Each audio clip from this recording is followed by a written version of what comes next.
Okay, and we are live. Hi, I'm Philip Lee. I'm with the Sewage County Community College Marketing and Public Relations Office, and I am here with new SCC President Brad Bennett. How are you today, Brad?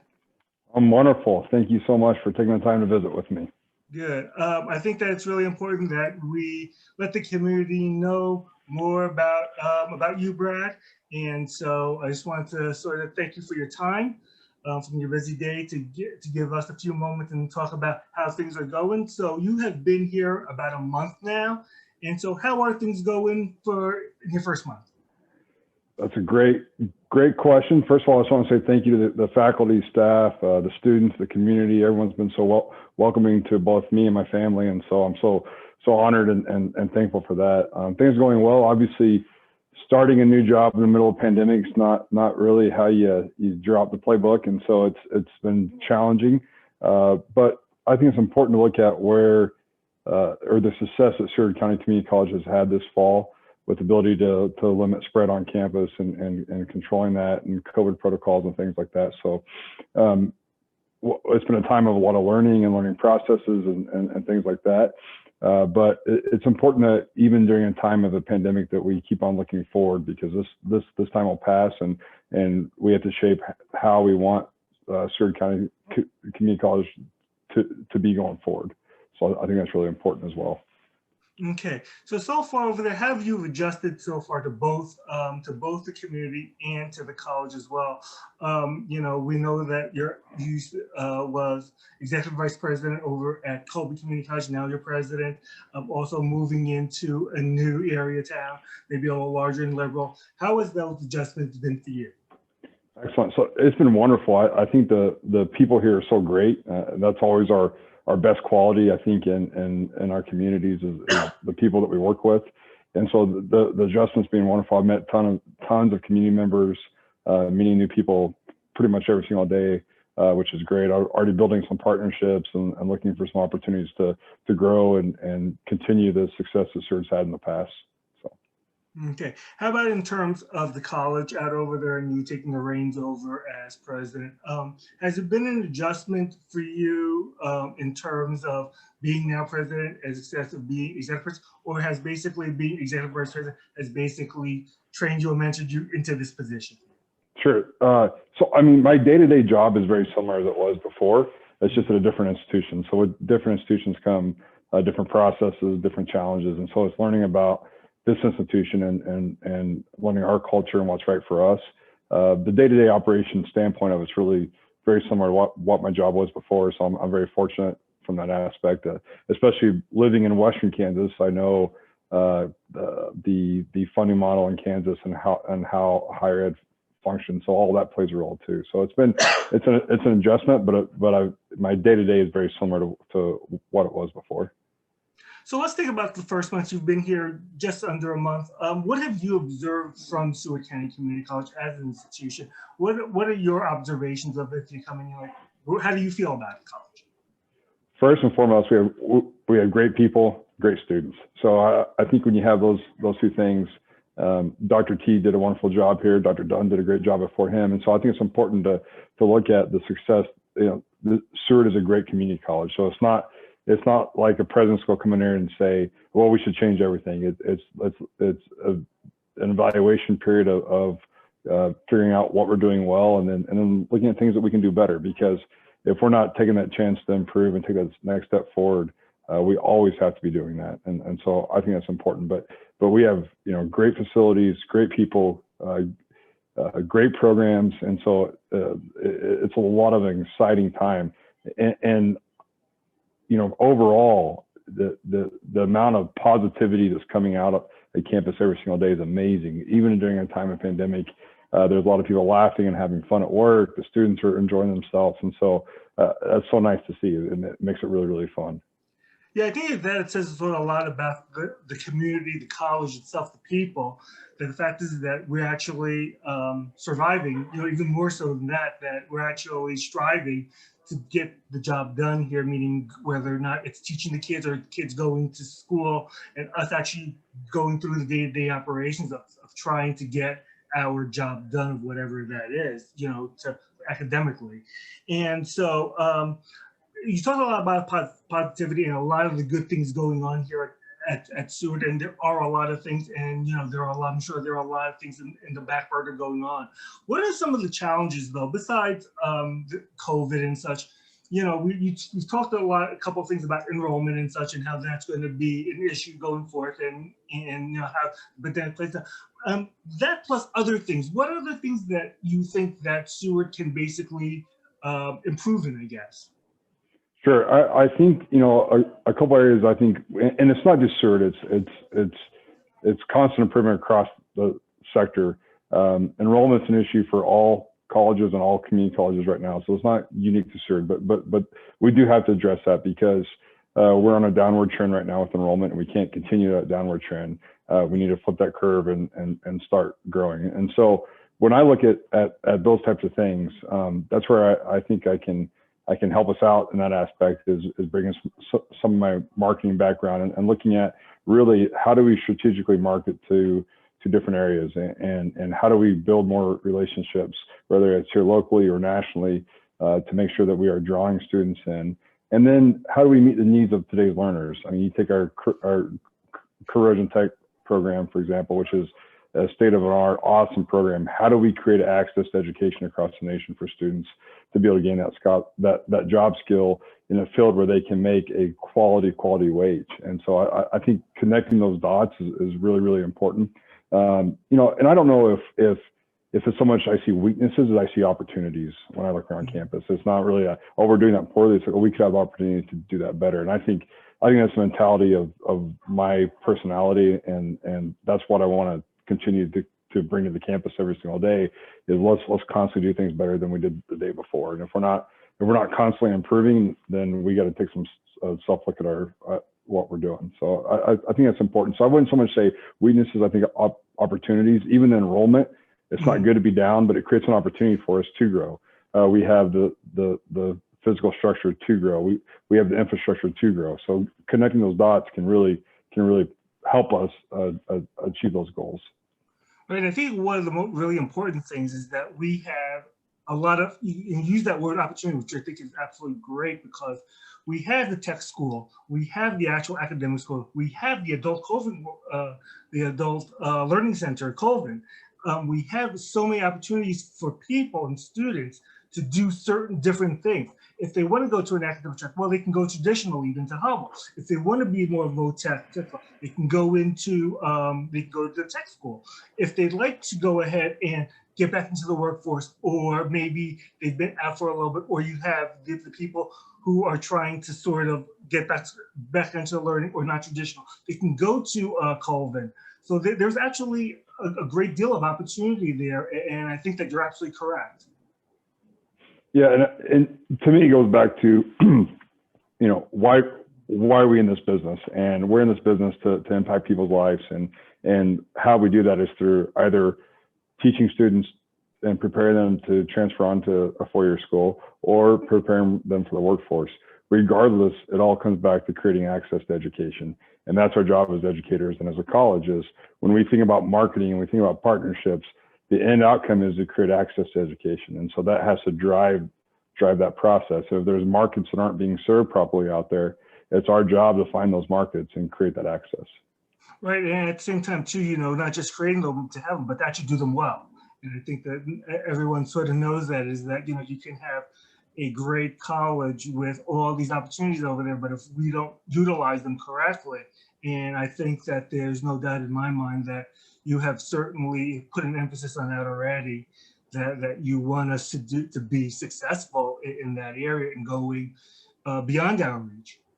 And so that's a great point too, because when I use the Community College Data Book, which is produced by the Kansas Board of Regents. It's published in about January, February every year. And that's what I use to benchmark everything that I do. And when it comes to academics, and we have some room for improvement, and to improve our student success numbers, our retention rates, our graduation rates. And I really want to help us propel back to the point to where we are number one in every one of those categories. And I think that's got to be your goal every year, is we want to be the best educational opportunity in the region and in the state of Kansas. And so I think that data helps us demonstrate to our stakeholders that we are that, and it really makes it tells our story for us when we get those numbers up. Right. And I think it's really important, again, that you had said that while the trend of enrollment down is across, not just in our area, but everywhere. And I think that's true. I think that's really important to note that you're from Colby and you're from Southwest Kansas. And that's really, really important, I think, for our community to know, is that you have an idea of like what's going on here. It's not like, well, he's on the East Coast and yeah, he's therefore from, New York or Ohio or Cleveland. And yes, they're struggling too out over there. But I think that people sort of have a much more confidence level, a more relatable level to people who are in the area. And with you being in the area, from the area, you sort of have a good idea of what's going on in the people. And yes, Colby is different from Seward, but Kansas is a different animal in itself, especially Southwest Kansas. And so you sort of do have the idea that, well, Colby's 3 hours away from everywhere else. So just like Liberal is. And I think that's important. Yeah, so do I. I think that, one thing for me and how different those institutions are, they're very similar in the fact with community support, the quality of people, and the rural area. Like you're saying, some people think that's a weakness, and I don't. I think the rural area is an opportunity. It creates something that we have to offer that's unique. Plus, it allows us to do some things. I mean, when I walk around campus, I think we have 166 acres here. We have a massive, massive campus. So you think about the opportunity you have long term of expanding or looking at different programs and things like that. You have the infrastructure in place to be able to do that, though a lot of schools don't have. And so I think that's really important. And I think that wasn't the word I should have used is perspective.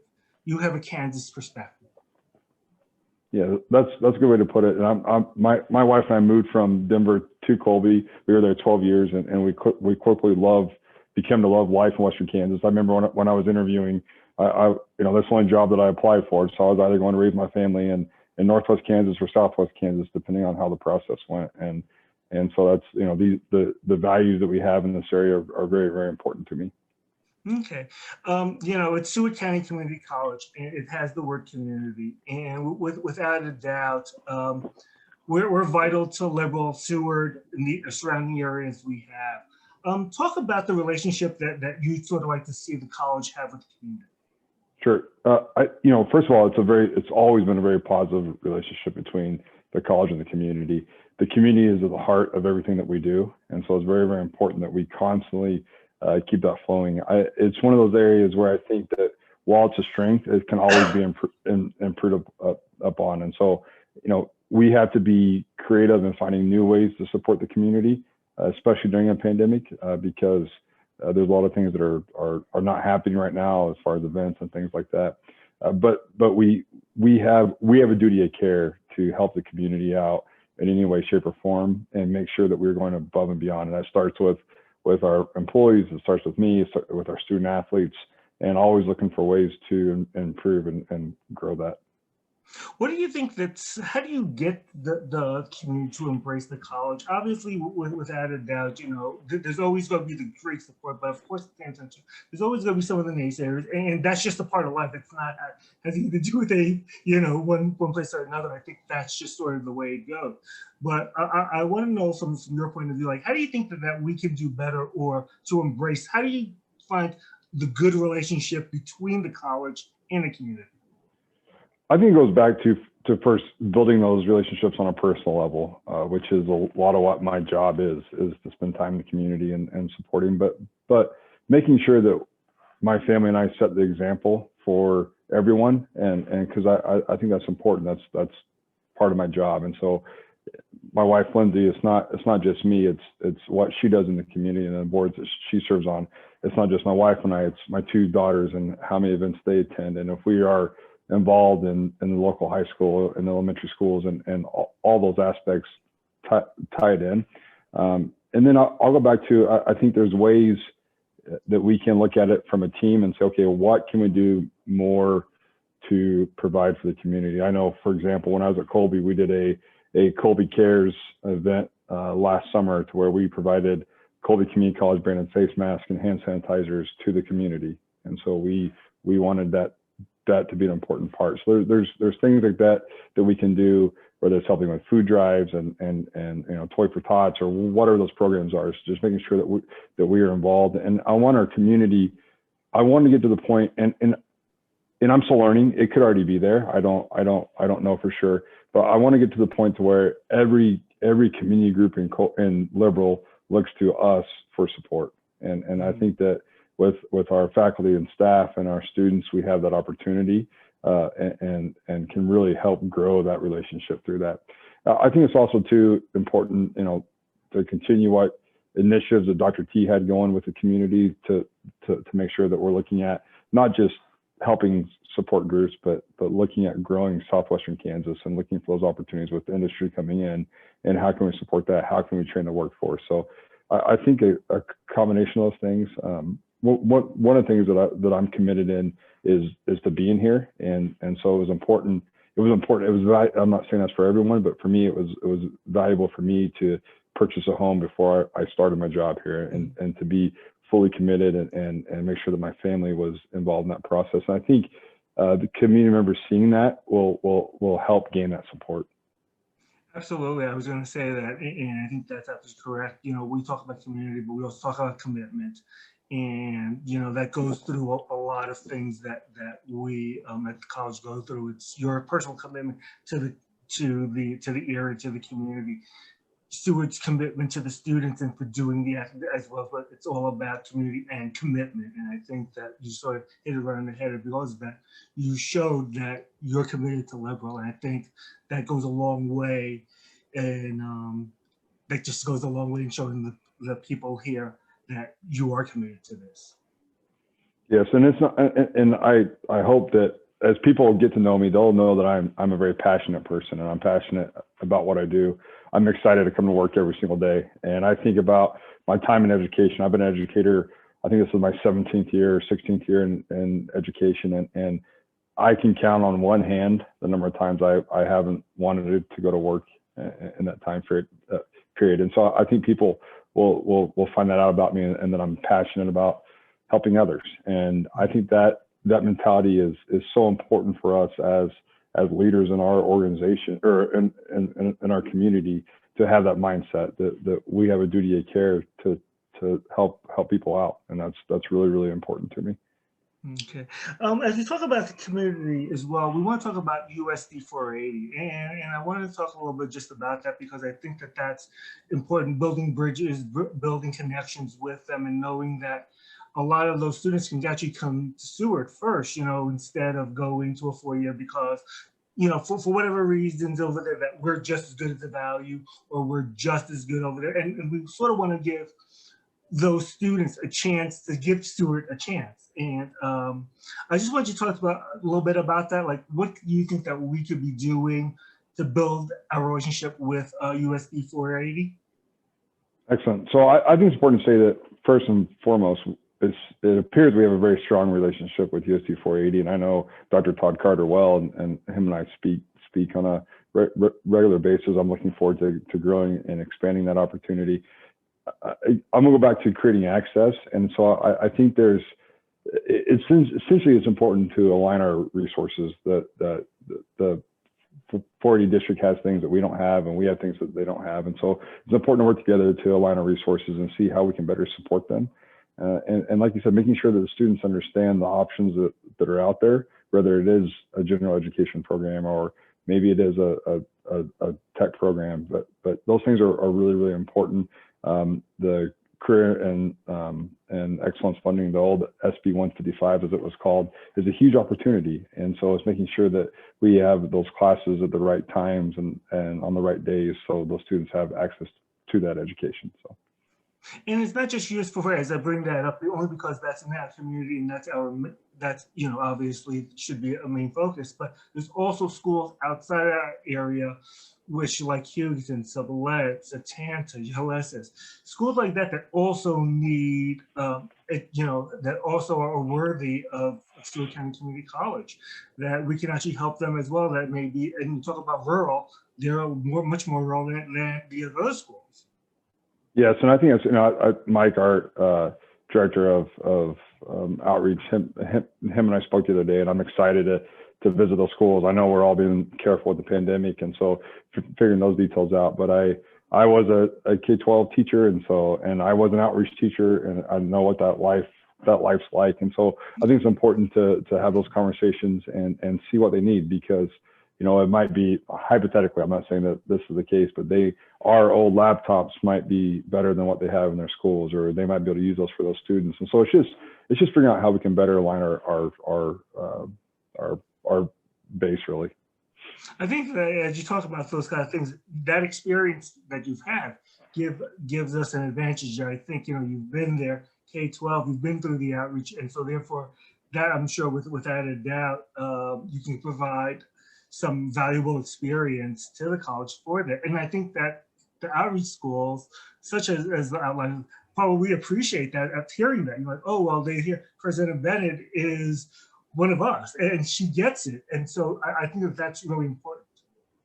Yeah, so do I. And it's I was so lucky to be a K-12 teacher and then to teach an outreach program and really see. And that's, although I attended a community college through outreach when I was in school, I didn't fully understand the value of community colleges until I worked for one, and I realized that the amazing efficiency and the cost of attendance and the quality of education, and combining all those things together, it is really, really something special. And we can take that to those communities and really help them out. So I absolutely agree with you. I think that maybe from the East Coast over there is a stigma to community colleges, I think. But like you said, since working here, being here, I understand it so much better that, yes, we're smaller on a different level. And yes, our ability is to serve some kind of different clientele at times. But there's no reason why that we can't provide as good as education as any other institution out over there to a certain extent. And I think that's absolutely true. It's not just necessarily the quality of, meaning that the students, there are different reasons why students can't come out over here. Not because that their grades aren't good enough, but because maybe they're just not ready for college, or maybe they're just not ready to go to the 4-year, or maybe they need to stay here because they're they need to support their family. There are a lot of different reasons that I think that over the past few years, I think Seward has done a good job of trying to break that stigma.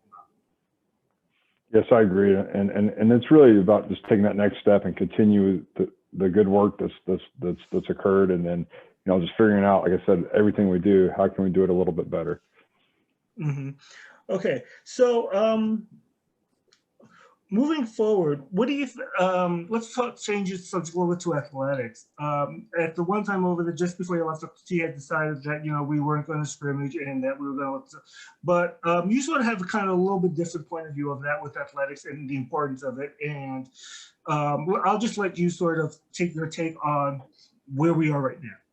Sure. So, and I think that's good to kind of clarify that the plan was always to evaluate on a regular basis and to scrimmage, or maybe allow the opportunity to scrimmage when the COVID response team thought it was practical.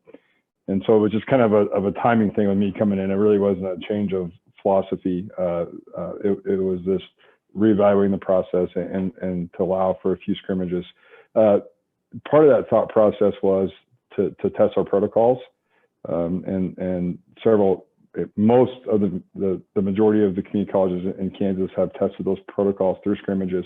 And so I think that's what a lot of those protocols were about, was trying to say, okay, well, what's working, what's not working? Because when we get to January, if we haven't done this at all, then how do we do it? And how do we do it safely? And so Dan, the athletic director, has done a wonderful job of putting a plan in place and keeping protocols and keeping our athletics safe. To my knowledge, we haven't had any athletes test positive, best to my knowledge, from our team. And so I think that shows that the protocols are working. Now, we know that's not, as we open up the sports season and we start traveling in January, our exposures are going to be greater. And we can't reduce the risk in everything that we do. It's just not possible. And so it's putting protocols in place. I do think we'll see a sports season. I think everything from the NJCA and the Jayhawk conferences that we're trending that way. And it's my opinion that we can do it in a safe manner. We'll have some challenges and some bumps along the road, but I think it's important because, back to my point, that everything we do is about creating access. That's the same thing about athletics. Athletics creates access to education that students usually wouldn't have. And so it's important that we find a way to allow these students to compete because we want them to stay students first and foremost. And so I think it's important that we create those opportunities for them. And so it'll be interesting to see. We have a conference meeting November 30th about the process for the spring and protocols and things like that. The presidents and I, the presidents meet weekly on Fridays, and so we're in constant conversation about this, and we actually have an all-day meeting coming up the first part of December to further discuss not only athletics but spring as a whole. So. Yeah, I think that's really important to also know that we've had a couple of sports and we actually canceled them because of an outbreak for other teams. And so it's not as if, like we're doing this sort of like a willy-nilly, sports is so important, we have to do this. No, we're actually really taking a strong safety look at this. If there are teams that are a danger to us, we will not play. And I think that's a credit to you. That's credit to Dan Artemenko, the AD, and just to make sure that we know. And I think that's really important. Yes, the first and foremost is the safety of our campus and our faculty, staff, our students. And so I think that anything that we do, it's weird in today's world. Our risk measurement is different than it was a year ago. It doesn't matter if we're going out to dinner or to the grocery store, stopping to get gas. All of us are assessing those risks on a regular basis, and I think that's the same thing that we have to do. And then we have to constantly evaluate it. The COVID response team is meeting twice a week. If things change, we might meet 3 or 4 times a week. It just depends on what that demand is to make sure that we're constantly doing this. And this will be interesting to watch how we handle athletics. If we are able to have spectators, what does that look like? And so there's a lot of moving parts with that for the spring. Yeah, and without a doubt, this is such a fluid situation with COVID. Who knows what'll happen tomorrow? Like you sort of said, in terms of things, and as things get more difficult or as things get more loose, you're just going to have different opinions on how to tackle things. But at the same time, too, I think that the COVID team has done a really good job of making an idea and sticking with it and sort of using a good balance. Mm-hmm. I think that's probably the best way that I would describe it, as a good balance of trying to continue forward while maintaining safety, but not being too loose or being too strict on both sides, and having a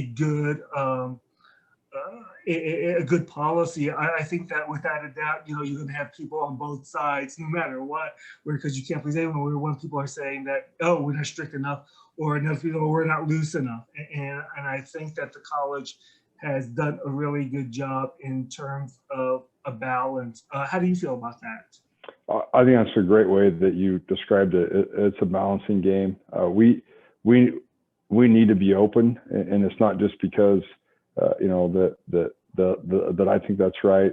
I think our students, we're seeing the data, not so much from Seward County Community College, but across the nation, that the students that are working remotely from last spring, it's difficult on them.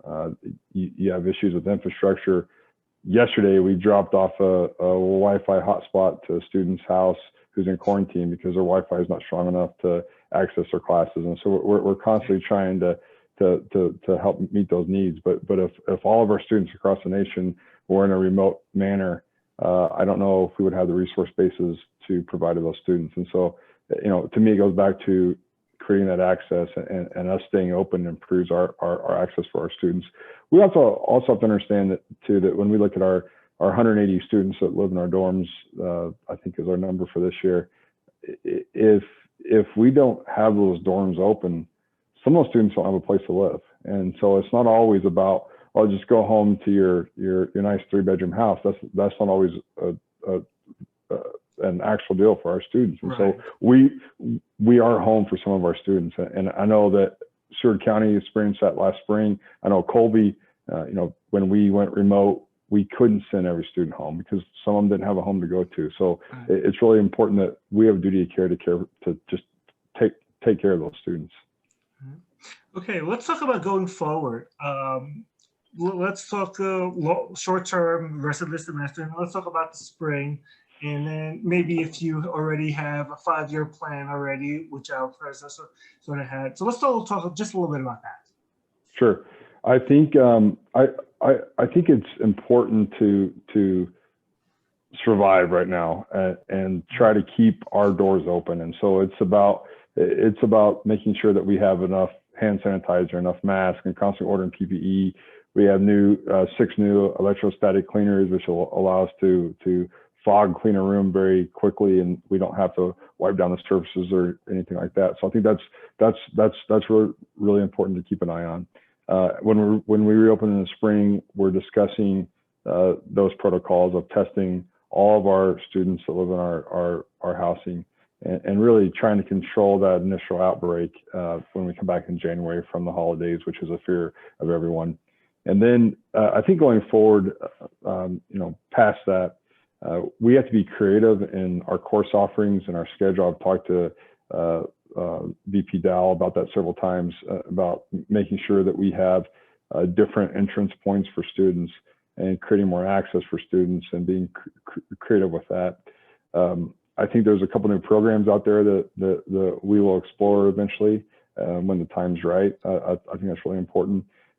Continuing with our deferred maintenance and making sure that we are replacing carpet, we're painting, we're doing those types of things to keep the campus looking good is an important part of it. And then there's some bigger issues with the Champion Center on how to move forward with that, and some of those things that will need to be addressed sooner than later as we move on. So, but I think the focus is on, for me, is taking our programs that we have that are unique, that are already wonderful programs, helping grow those programs to where they're national programs and they are sought out by people across the country. I think that's really, really, really important.